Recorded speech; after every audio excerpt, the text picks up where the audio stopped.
If you are always calm, even during heated argument, while everyone else is losing their mind, you are often labeled as cold, detached, or even arrogant. People might ask if you even care at all, or even have feelings. But psychology says something very different. It says you likely possess a high-level cognitive trait called emotional granularity and a nervous system that has been forged in fire, not ice. If you don't raise your voice, even when you are pissed off, it's not because you are weak. It's because you have reached a state of post-heroic absence of agitation. You have realized that panic never speeds up clarity. And if you often feel like the only adult in the room during a crisis, there are 5 specific psychological reasons why. 1. Your calmness wasn't a choice. It was a survival necessity. Psychology suggests that many people who are hyper-calm in arguments develop this trait because they grew up in environments where reacting made things worse. You learned early on that raising your voice didn't solve the problem. It only added fuel to the fire. You realized that chaos cannot be fought with more choice. You didn't choose to be this way. You had to become this way to survive the storms of your past. Your silence isn't a lack of personality. It is a shield you built to protect your peace. You are not numb, you are practiced. 2. You prioritize executive function over emotional reaction when a crisis happens, like a car getting towed or a sudden breakup.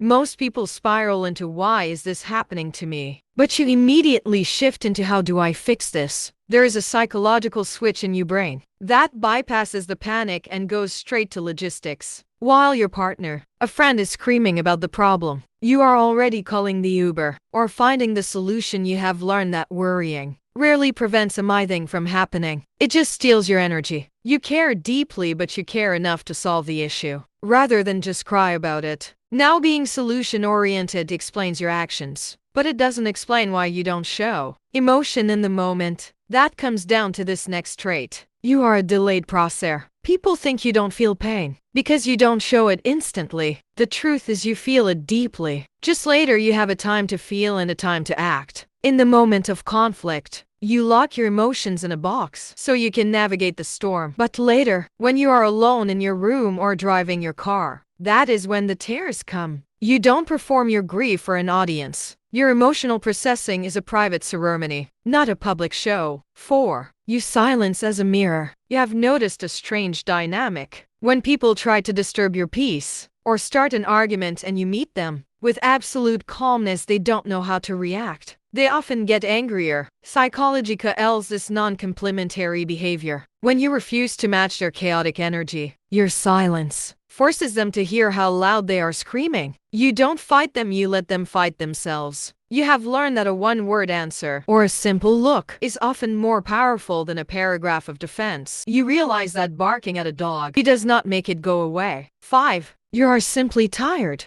of the cost of caring about everything. You have reached a point of emotional efficiency. You used to overreact, you used to apologize, you used to explain yourself, and you got tired. You realized that peace is not reward for an easy life. It is a discipline. You choose silence not because you are weak, but because you know the price of your energy is too high to waste on things you cannot control. Now here's what you need to hear. Calmness is not the absence of emotion. It is what happens when emotion meets understanding. You are not cold, you are the eye of the storm. You have mastered the art of feeling the wave without letting it drown you. The world celebrates loud success, but it rarely honors quiet strength. If you're the calm one, we see you drop a calm emoji face in the comments. If you were the one who surfs the waves instead of fighting them, and if you want to understand why you overthink when you are finally alone, hit that subscribe button and you will see the video in the description. Also, I actually created a newsletter to share valuable stuff like this. If you want to join, just check it out in the description and pinned comment.